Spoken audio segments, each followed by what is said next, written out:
Referrals are a large source of leads for so many businesses, yet it surprises me how little attention is paid to actually creating a strategy to make a business more referable.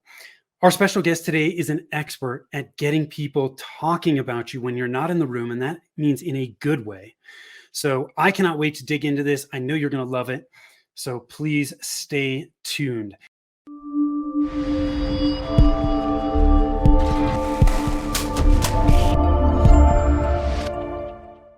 I am Tim Fitzpatrick with Rialto Marketing, where we believe you've got to remove your revenue roadblocks if you want to accelerate revenue growth. I want to thank you so much for taking the time to tune in. Super excited to have with me Michael Roderick with Small Pond Enterprises. Michael, thanks for taking the time. Yeah, thanks so much for having me. Excited to be here. Yes, I can't wait to dig into this. I'm going to ask you some rapid fire questions to kick things off. Are you good to go? Sure. Okay. Of course. When you're not working, how do you like to spend your time? I love reading. I also am a huge fan of going to Marvel movies when they first come out. Okay, cool. And nonfiction, fiction, both? Like, does it matter? Usually a lot of nonfiction. I like reading a lot of business books and psychology and stuff like that is usually what I enjoy. What's your hidden talent? Probably being able to see where things connect, like being able to see the gaps in things. That's a pretty cool hidden talent. Thanks. What's the best piece of advice you've ever been given? Best piece of advice came from somebody on the Broadway investment side. He recommended that I clean my pipeline, was the way that he talked about it, and it was really just the idea to curate the network of people that I was making introductions for and to, and that idea of curating and just being very, very thoughtful about who you bring into your life was a game changer for me. What's one thing about you that surprises people? I have an irrational love of Beyonce and will do impromptu dances to her music videos while doing the dishes. That's a good one. Nobody has ever said that before. I love that. An irrational love of Beyonce. So much so that it's going to make Jay-Z jealous. Sorry, Jay-Z. What does success mean to you? Just being able to make as many things happen for everybody as possible. Where's your happy place? With my daughters. How many do you have? I've got two. Juniper, who's 6, and Diana, who's 3. They grow up fast, man. Yes, indeed. Yes. What qualities do you value in the people you spend time with? Honesty, transparency, thoughtfulness, creativity.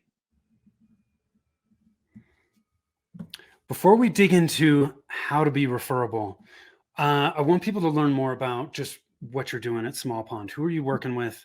Sure. How are you helping them?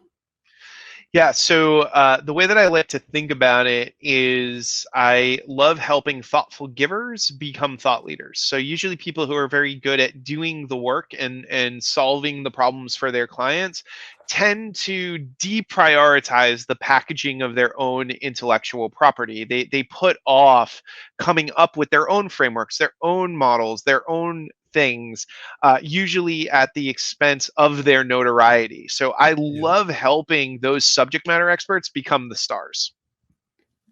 I love it. So you're helping bring visibility to and helping pull out of their business. What frameworks, what systems are you using that make you unique? Exactly. What will make you referable, right? Yeah, What will make it so that other people are talking about you when you're not there? I love it.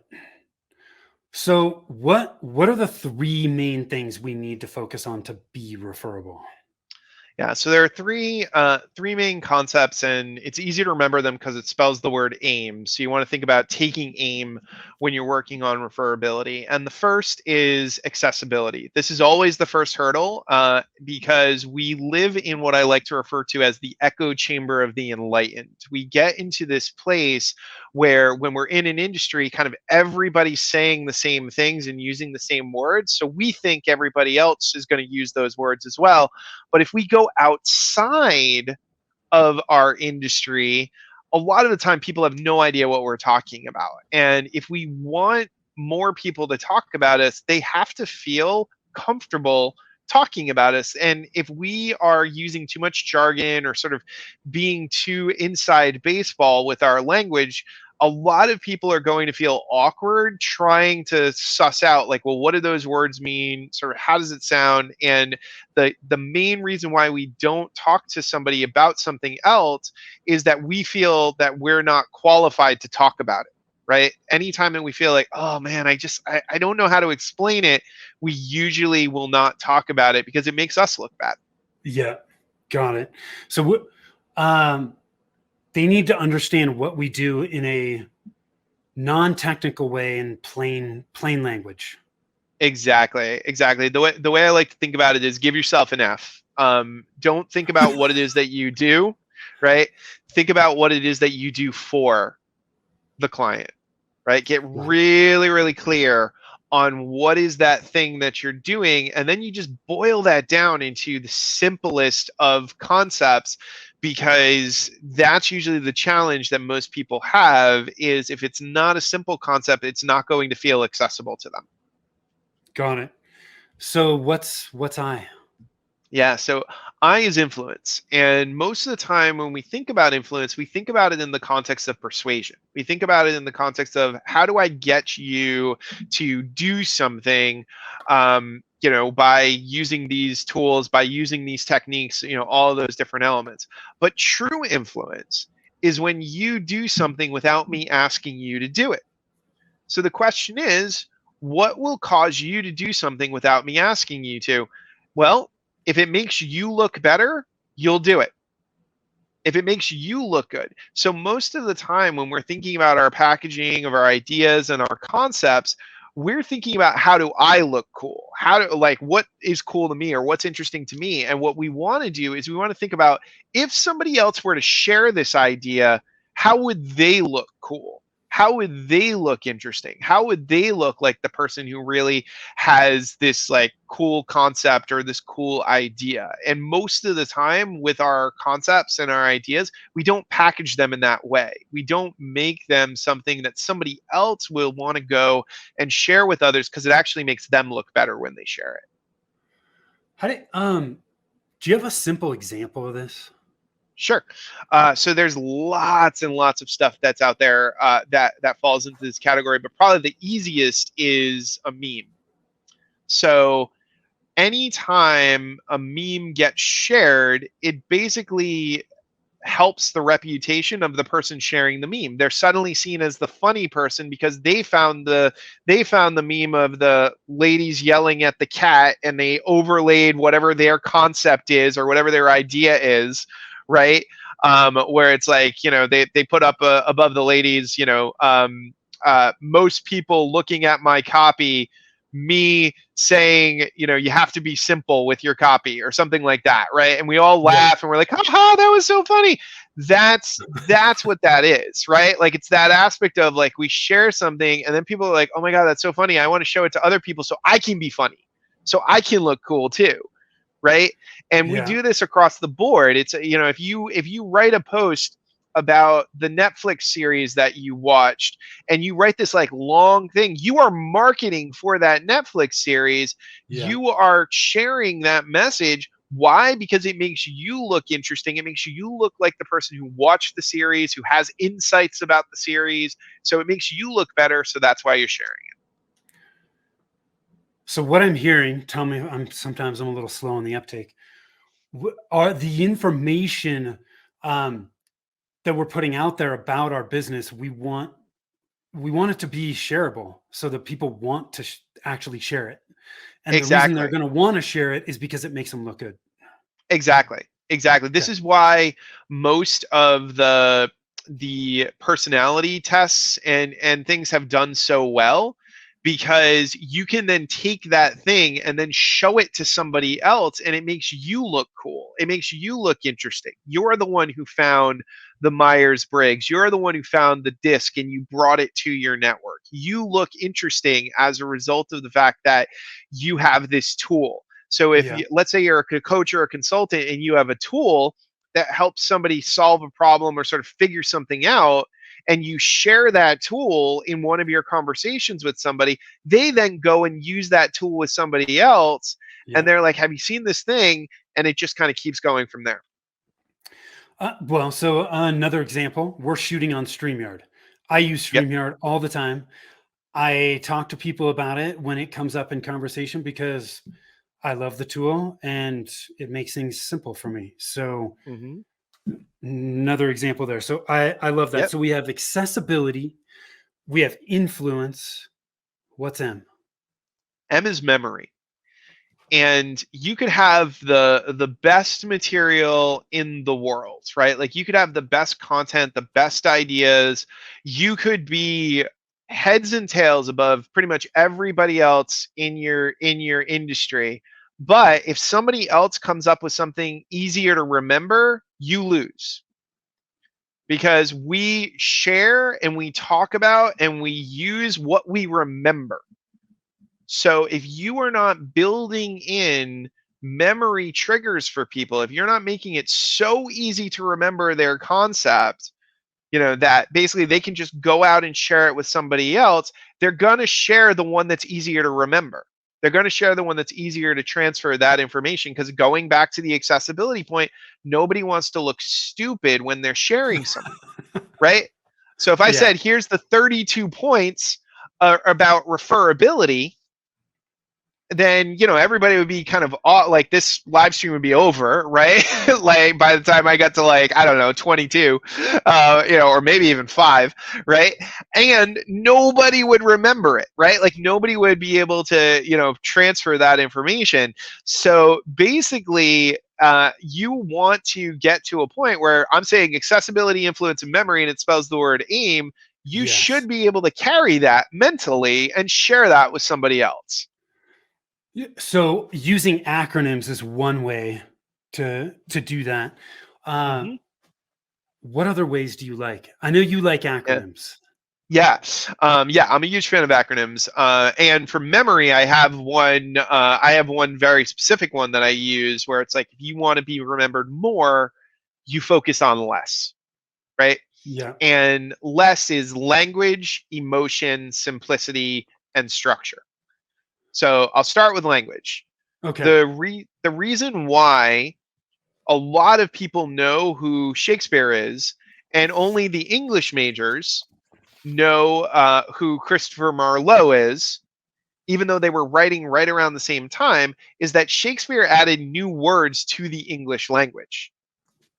So people were going around using those words, and everybody's like, well, where did you get those words from? And if you're the person who has specific words, you basically carve a piece of mental real estate in somebody's brain. And I'll literally do it right now, because if I say to you venti, there is no brand that you are going to say other than a Starbucks. venti coffee. Yeah, Yeah. And right? I don't even drink coffee. Okay. Exactly. Yeah. Exactly. So the thing that most subject matter experts, folks who have done the, like, coaching consulting thing, miss, is that they don't actually come up with their own language for a lot of things, right? So like they'll describe the challenge that they're having, but it's a very general challenge, that their clients are going through, or they'll describe what their process is, and it's got a very, very generic kind of name, and as a result, it's not going to stick in somebody's memory, right? So if I tell you, join my next level mastermind, like, I can throw a rock and I'm going to hit somebody else who's got a next level mastermind, right? Right. But if I say, join my mastermind hit makers, then now you're curious. You're like, Yeah. what is hitmakers? Like, how does that work? Right? Because that's the language. Like, I'm really like dialing it in. And another example of this is if you've ever heard of Gay Hendricks and the book The Big Leap, right? He came up with this concept called the upper limit problem, and he named it the upper limit problem. So what happens, people then go and they remember that concept no matter how long ago they read the book, Yep. because it's simple, right? It's simple to remember, it's simple to recall, because there's specific language that is already sort of part of your brain, right? Like there's already thinking about. So you're branding within your company. Exactly. Exactly. And this is a thing that if you changing the name of something and giving it your own name can sometimes double or triple the price that you're able to charge for that thing. And a perfect example of this, one of my favorite stories about this, is Hair Club for Men. If you're familiar with Hair Club for Men, it was there was like these 3 a.m. Commercials that used to come on, and there was this guy, and he was like, "I'm part of the Hair Club for Men, and I used to be bald, and here's my luscious head of hair." All all Hair Club for Men was they took your existing hair and they weaved it into a toupee for you, and they gave you a toupee. Like that was literally what it was, right? But they called it the Hair Club for Men, and they said that you could use their patented strand by strand method to replace your hair. So while most people would spend like $10 on a toupee, these people were spending, I don't know, 50, $30 a month, to be part of the Hair Club for Men. So think about how much more Hair Club for Men made just because they came up with language, Yeah. versus the people who were just selling a toupee. As you're talking about this, what popped into my brain is Dollar Shave Club. Yep. Right. Another one, right? They're like brand, it's like you're subscribing to razors. Yep. Exactly. Uh, Exactly. Right. yeah. And that's the thing. It's the idea of it changed the concept of you go to buy your razors alone to you get to be part of a community that gets your razors. Yeah. Like, and this is the thing. Like, there are lots and lots of people in the world who they will spend more money to be part of a club than to go alone and buy whatever it is that they buy. Yeah. I love it. So we've got language. We need Yep. to we need to come up with our own language, our own terms, our own branding Yep. to make our product services more memorable. Yep. Exactly. Now we've got the E and the double S. So what's Yes. E? So the E is emotion. And the thing to understand about emotion is that emotion basically solidifies memory. When we are in a heightened state, it's often referred to in psychology as emotional arousal. Our brains tend to basically retain more information. And that comes from in primitive times when we were attacked, we had to remember all of the details of where we were attacked. Otherwise, we wouldn't survive. So our brains have always sort of retained that aspect of when we are in this heightened emotional state, we need to retrieve and sort of hold information better.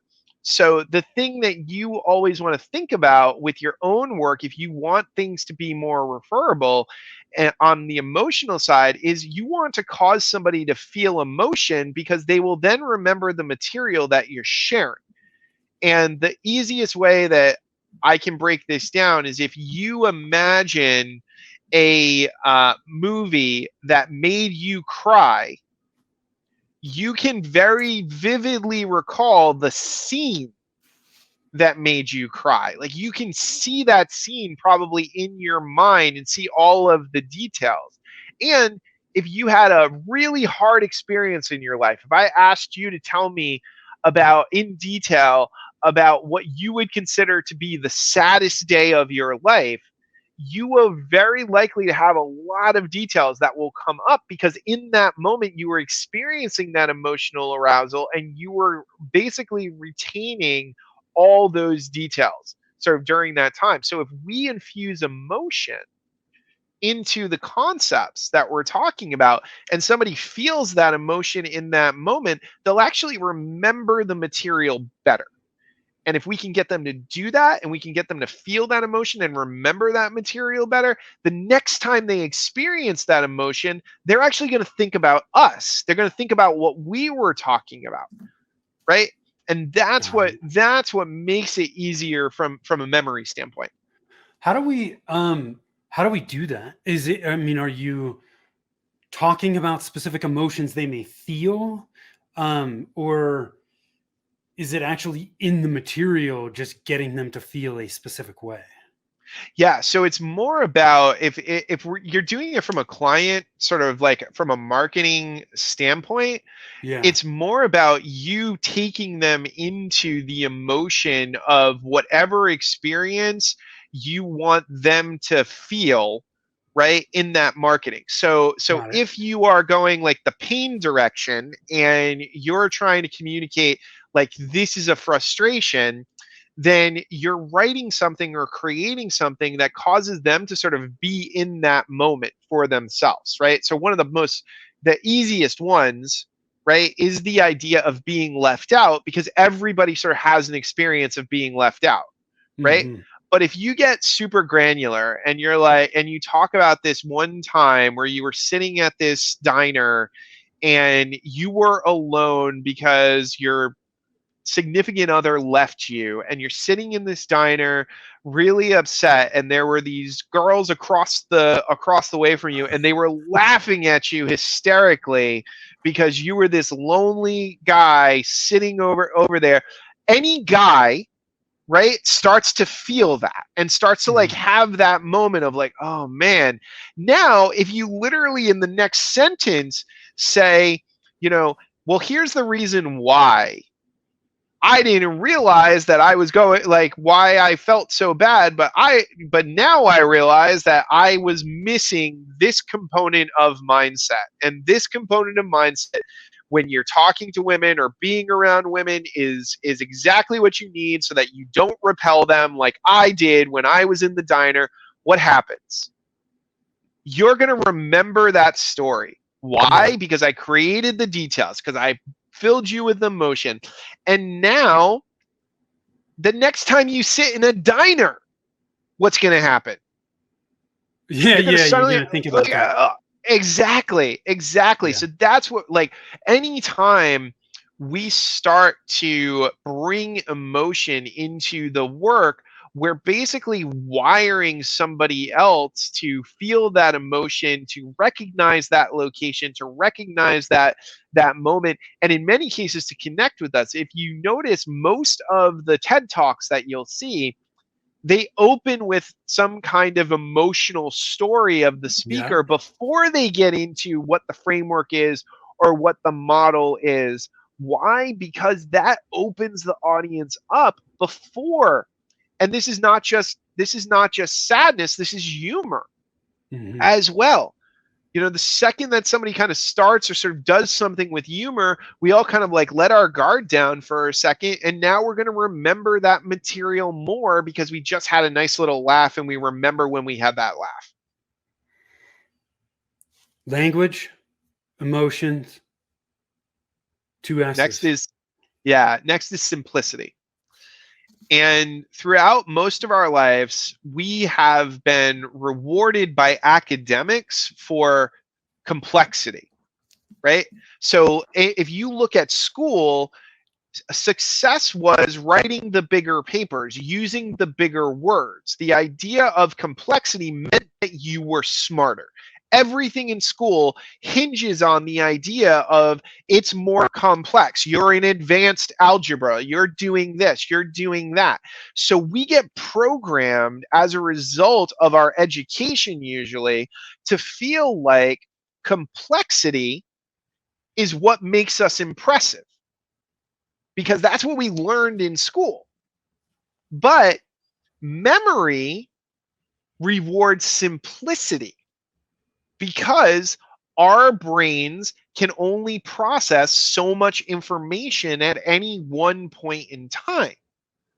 So if I were to say, go to the grocery store and get me milk, bread, and cheese, you are totally fine. And you can go and you can get the groceries and you have no problem. But if I said, go to the grocery store, get me milk, bread, cheese, some protein powder, a little bit of Drano. I also think I need some sponges. And could you stop by the pet store on the way and get a Chewy toy for the neighbor's dog? Right? I'm It's not gone. getting it. I'm not getting anything. Right? Like I'm Yeah. not, because the brain can't hold all of that information. And we've all had these experiences where we lose information if our brain is overwhelmed, right? Like if there's too much information coming at us, our brain is like, which thing do I hold on to? So if we want somebody to remember something, we have to make sure that there is simplicity there. Otherwise, they're going to forget things, they're going to drop things, they're not going to sort of carry that information. And as a result, if they're not carrying the information that we want them to carry, they're going to basically sub in information that we don't want them to carry.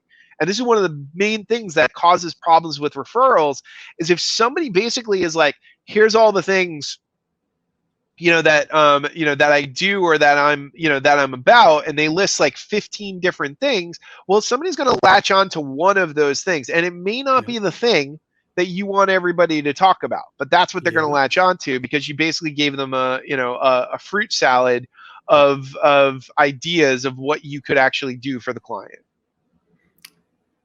Simplicity. It's so a couple quotes coming to mind here. One is, complexity is the enemy of results. That has always Mm-hmm. stuck with me. And then the other one is, I have always said this was Leonardo da Vinci, but I think it's been attributed to somebody else. But simplicity is the ultimate sophistication. Yeah. Gosh, it's so easy to overcomplicate things. To boil things down into their simplest form is actually Yep. a lot of work. But damn, if we can do it, it's so much more effective. Oh yeah. Yeah. Yeah. And that's the thing. It's like you want to be careful of idea creep. So like if you have ever if you've ever dealt with websites, there's a concept called feature creep where Yeah. basically you can make a website completely inoperable by basically adding all of these features that nobody actually wants, and then they can't actually use the site, right? And ultimately, if we look at it, this is why people are on the Book of Faces and why nobody is on MySpace anymore or even remembers MySpace, Yeah. right?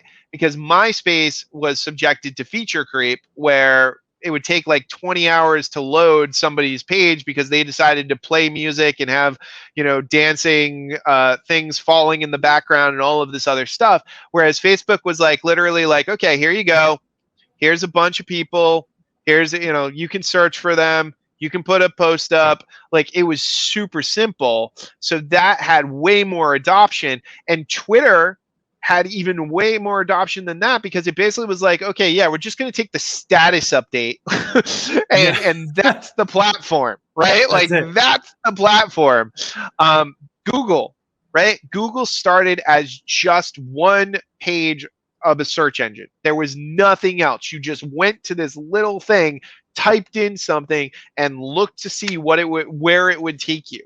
And that's the thing. When you really take the time to strip down and get to that level of simplicity, people remember, they talk about it more, they're able to carry that information, they're able to transfer and share that information with others. So what's coming to mind here too is, when we talk about messaging and we work on messaging with clients, we talk about this concept of like, what do you want to be known for, and really Mm-hmm. focusing in on that one thing, because you can't be remembered for 10 different things. That's right. You've got to That's make right. a choice of what that doesn't mean you can't do other things, but you kind of got to choose what that tip of the spear is going to be. And you Yeah. got to lead with that. Because if you tell them, oh, well, yeah, I can help you. I'm in marketing. I can help your client do SEO and social media and website design and content marketing and blah, blah, blah, blah, blah. They're lost. Yeah. Right. Yeah. So, Yeah. we've gotta, when it comes to simplicity, we gotta make that choice and we Yes. gotta lead with that. Yes. Yeah. Okay. 100%. Especially when you're dealing with a cold market, because people, when they're just being introduced to you, they can't process a lot of information. They just want to kind of hear like, what's the cliff notes on this, on this particular thing.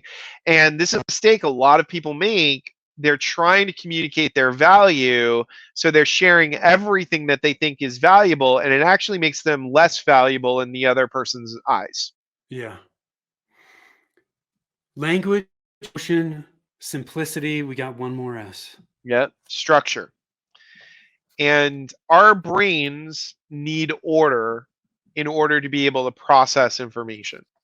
So if we have an order or a structure, we'll be much more likely to remember the material and to remember what the story is, or how it all works, right? So if something has a structure to it, we're able to process and sort of go through that structure and then repeat that structure for others. But if we don't have a structure, then we're not sure what to talk about first. We're not sure what to talk about second. We're not sure what the order is of everything.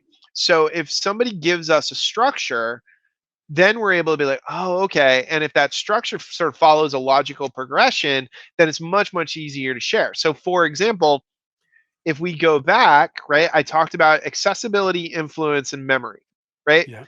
And logically, from a structural standpoint, you have to start with accessibility. Like, you have to start with people being able to understand you in order to even get to that point of influence, right? Where Yeah. you're able to come up with things that you want to share with them.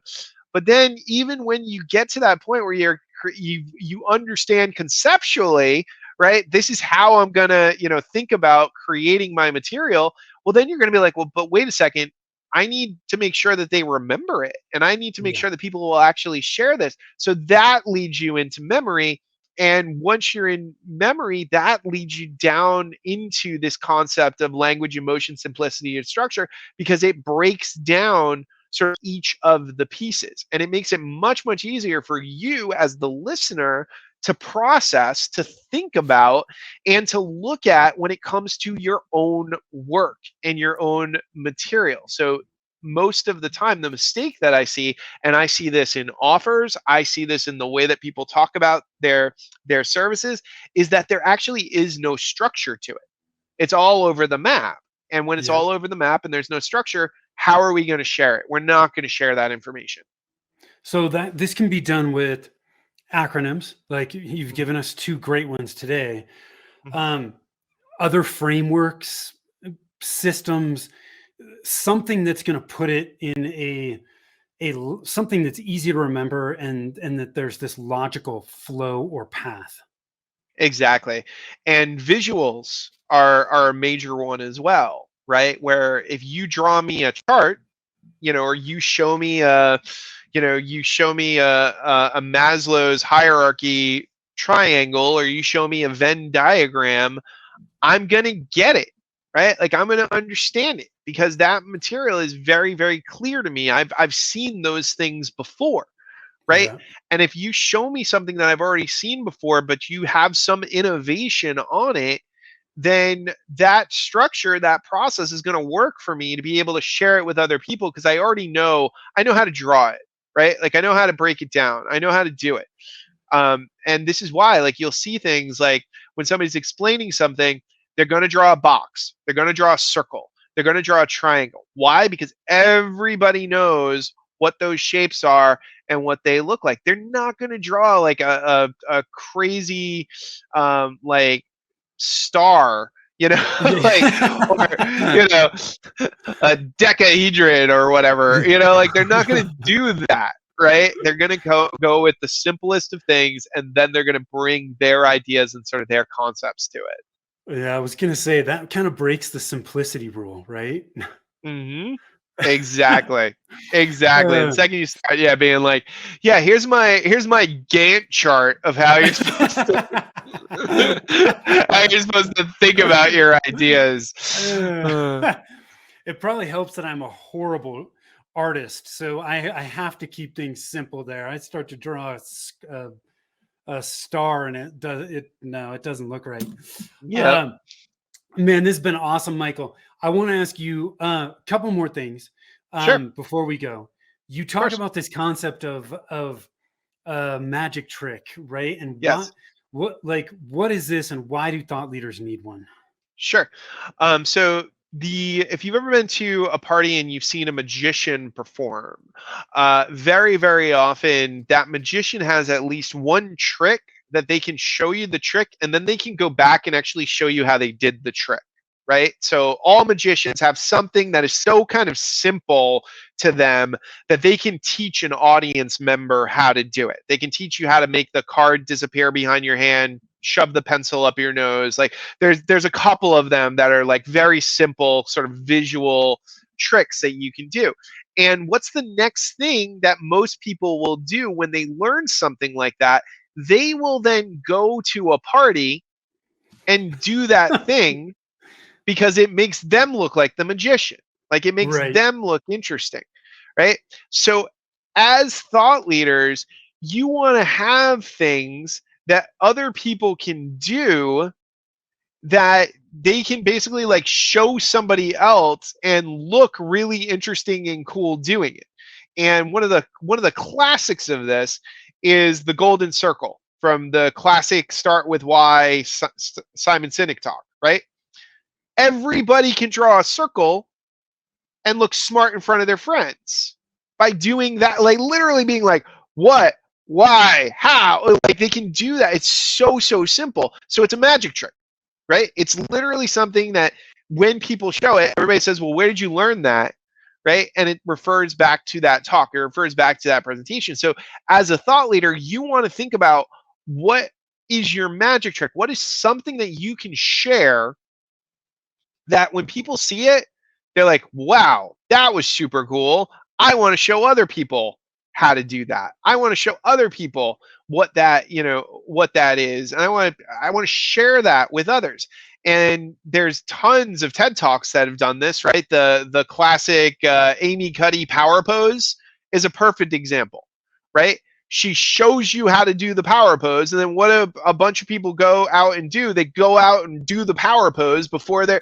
So it's like it's like that's the thing, right? So as a thought leader in your world, like whatever it is that you're sharing, you want to think about, okay, what is that magic trick? Like, what is that thing that I can show somebody super quick, where they're like, I need to show that to somebody else. That was super cool. I want to write that thing down, right? I want to draw that thing out for somebody. The classic the hedgehog concept in Good to Great, right? Where you do the three the Venn diagram of Mhm. what do you love, what do you get paid for, what are you best in the world at, and here's the center. What do people then go and do? They go and they draw the hedgehog concept for everybody. They go through that process, and what do? They refer back to Good to Great. So, man, I love how all this stuff is so interconnected, because that also goes back to the eye and aim of influence, right? Yep, Creating things that exactly. are shareable, right? They're so Yep, simple for people to remember that they want to go out and share it and help other yep, people and make themselves look good, exactly, exactly. dude. So if you've been paying attention to this conversation, Michael has just done every single thing that he has recommended you do to become memorable. So just rewatch, re-listen to this, and you'll know all this stuff that you need to know. He's just done exactly what he told us we need to do. So well done, Michael. Um, Thank you. what do you want to? Any last minute thoughts that you want to leave us with today? Yeah, I think that it's really important to do what I like to refer to as the check for understanding. So when I was teaching high school, the check for understanding is an educational concept where basically if I'm teaching something, I would stop in the middle of the lesson and I'd ask a student in the class to tell me in their own words what I had just taught. And that helps me understand, like, are they actually getting it? Like, are they actually picking up on it? Right. And you want to do this with your messaging and your concepts. You want to share those concepts with somebody, and then you want to ask, what did you hear? Like, what did you actually get sort of out of it? Because that's going to tell you what other people are experiencing, what other people are hearing. And that's the most important thing. The thing that will keep you from so much opportunity is not understanding what your market is hearing. If you don't understand what your market is hearing when you speak, if you don't know how they're processing it, you're going to have a lot of trouble with your marketing. Yeah, dude, that's a fantastic piece of advice. Because so many times we think we're communicating something, and what the other person's hearing is totally different. Exactly. So, do you do that just randomly throughout Yeah. conversations? How do you practice that? Yeah. I if I'm having a conversation with somebody and there's something that I'm sort of testing out, I'll basically sort of share it, and I'll just say, like, I'm going to share something with you, and what I'd love for you to do, if you're open to it, I would love for you to just tell me in your own words what you heard.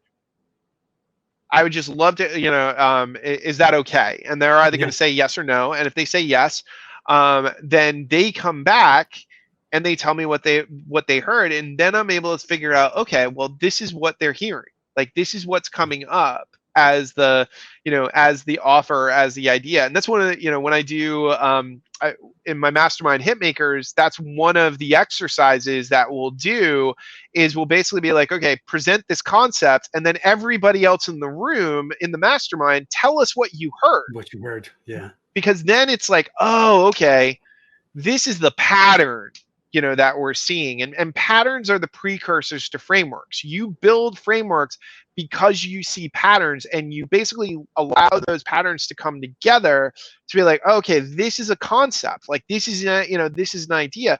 But you can't see patterns without data. You can't see patterns unless people are giving you lots of feedback and you're seeing the same answer over and over and over again.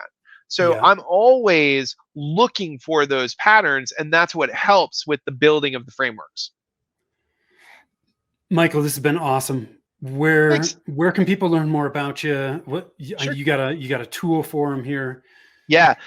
So if they go to myreferabilityrater.com, you can basically just take a test that will give you an idea of how referable you are. It goes through a bunch of accessibility, influence, and memory questions, and you'll get a score, and it'll let you know sort of like where you are on the journey.